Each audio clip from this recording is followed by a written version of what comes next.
การเลี้ยงวันเกิดอาจารย์น้องแพงเนาะนี่เนาะ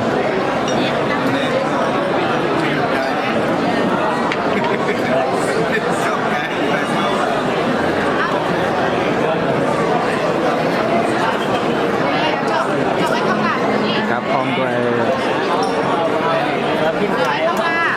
ส่งท้ายปีเก่าตอนรับปีใหม่เนาะ2019เนาะ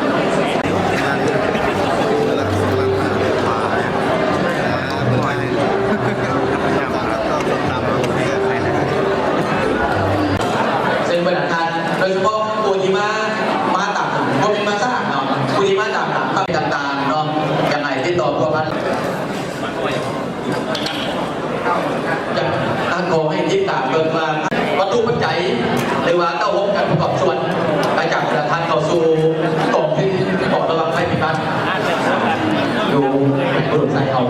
สั้นให้บรรดาท่านที่โอกาสได้ประกอบส่วนกันเนาะ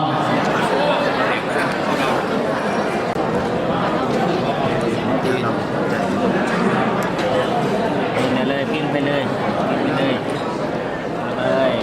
เวลาเต็มที่ตัวนี้เนี่ยงานนี้ คนละคนละอัน งานนี้เขาลามมัดสองมัด